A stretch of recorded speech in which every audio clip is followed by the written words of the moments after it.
De nouveau, bonjour tout le monde. Alors voici maintenant la troisième partie qui est plus directement instaurée sur la herse de notre dévers de pas, plus le commencement des recherches de coupe.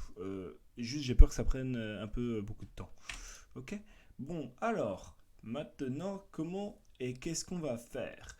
Dans cet exercice, je décide d'entailler mon arrêtier franc sur toute la longueur. Enfin, sur le plus possible. Parce que je me dis, bon, j'ai un arrêtier qui est déversé au lati, c'est plus cohérent que mon arrêtier reste le plus possible. Ce que j'aurais pu faire aussi, si je voulais vraiment ne pas me faire chier, c'est faire un petit déjoutement à l'axe. Comment est-ce qu'on fait? Tu fais tout simplement, tu traces tes épaisseurs, tac, tac, tac, hop, toutes tes épaisseurs, voilà, allez coco. Puis là, tu réfléchis un peu, tu essaies de visualiser. Alors, dans quel sens c'est déversé? Ok, alors là, j'essaye un peu de voir le truc. Bam, ok, je vois à peu près le truc. Ces deux faces-là, c'est déversé au lati. Tac, et cette face-là, ensuite, rejoint cette face-là. Donc là, j'essaye un peu de visualiser. Ouais, je vois le truc. Tac. T'essayes un peu de jauger, ou bien tu te fais pas chier. Tu fais un trait d'équerre juste là. C'est ton déjoutement. Tu te fais pas chier la bite. Ok, tu prends un plan de compte quelconque et tu fais un déjoutement. Bam. Sur tes deux pièces, bah, du coup, l'exercice serait un peu plus facile hein, parce que tu aurais seulement un plan de coupe à renvoyer. Ok. Nous, on n'est pas là pour se simplifier la vie. Nous, on cherche des plans de coupe à des verres. Ce qui est en fait exactement pareil. Mais si tu sais le faire, tu sais faire tout. Voilà, c'est un peu l'idée. Ok. Donc on va commencer par faire notre herse de dévers de pas. Ah ah, alors ça c'est un mot, la première fois que je l'ai entendu, j'ai eu peur. Je me suis dit, c'est quoi ce bordel? La herse de ton dévers de pas, tu vas choisir un dévers de pas qui t'arrange.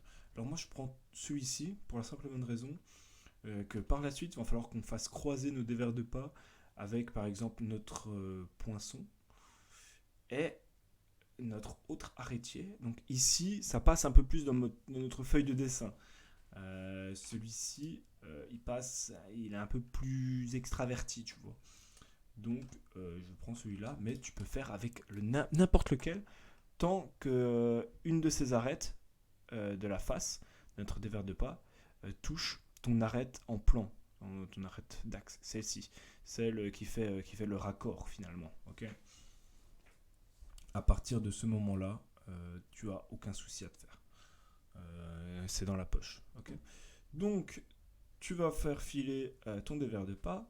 C'est pour ça que c'est bien de garder sa ligne de sol. Comme ça, tu fais directement filer un grand dévers de pas en étant précis. Parce que sur une petite distance comme ça, sur dessin, t'es pas forcément précis à le top.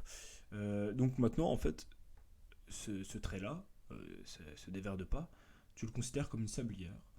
Et à titre de sablière, tu vas faire un chevron d'emprunt.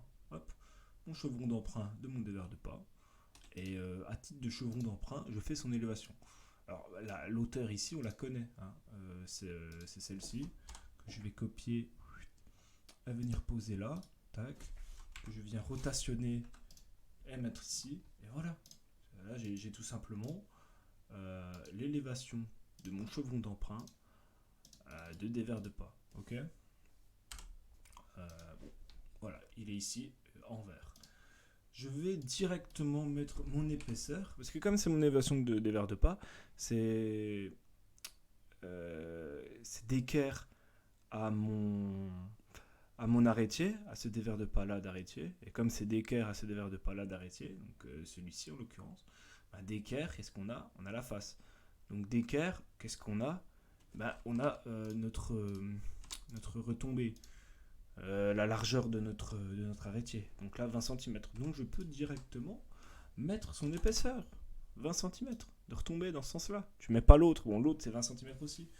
Mais si ton arrêtier n'est pas carré, voilà. Tu fais attention, mon pote. Ok. Voilà, j'ai son épaisseur. Et là, comme on travaille par la herse, classico, tu remontes ton housse d'équerre à ton lati. Mon dessus, qui est juste ici, je vais le dessiner. Comme ça, On va être bien au clair. Hop, mon dessus, je le remonte en haut. Mon dessous, je le remonte au lati. Et je viens le cimbloter. Ah, j'ai fait un carré. Ah, c'était pas l'objectif.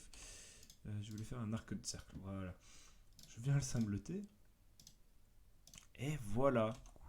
Taper le sol. Taper ma ligne de trave. J'ai tout simplement mon housse d'arrêtier. Ok. Mon housse est ici et mon housse est là. Pour cette coupe-là. Tu vois, déjà, là, on a un peu compris le principe. J'ai mon épaisseur qui tape là. Bam. Ben, ça, c'est mon plan de coupe niveau 0, niveau feuille. Hop. Mon housse est là. Mon housse remonter à mon lati, couché. Bam, j'ai mon housse. Donc je vais le tracer directement. Le housse, on l'a déjà. Il est là en bleu.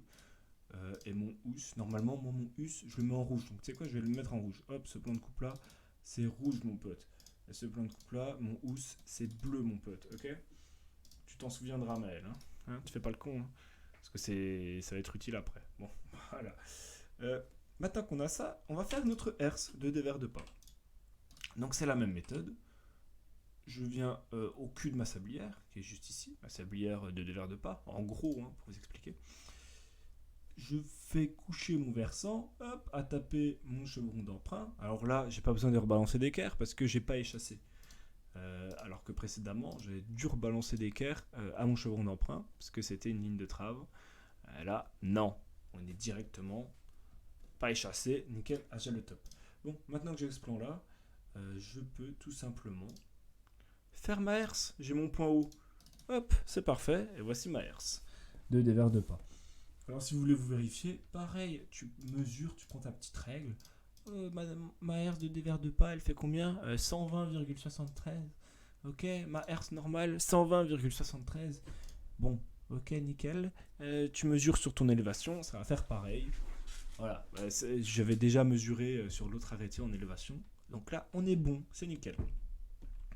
Évidemment, comme notre herse, c'est ce versant couché, bim, là, tu as nos 5 cm nos 20 cm d'arrêtier, ils sont couchés là. Ils sont en dessous en gros. Bam, couchés. Et nos autres 20 cm sont en côté extérieur. Ok, et ça va passer par ce point. Donc si je fais, j'ai deux solutions. Hein. Hop, mes 20 cm, voilà, ça passe par ce point. Ou tu fais une parallèle passant par ce point. Mais bon, moi j'aime bien mettre la cote et puis regarder, me dire ouais nickel, ça tape juste là où il faut. C'est pas mal, c'est pas déconnant. Hein. Tu vois ça et t'es content. Parce que c'est un petit moyen de vérification. On ne crache pas dessus, ok. Donc là, c'est tout bon. J'ai mon arrêtier en herse. Ça fait combien de temps que je filme 8 minutes. Bon, bah ce sera assez. C'est vraiment court, 8 minutes pour faire ça, mais c'est pas grave.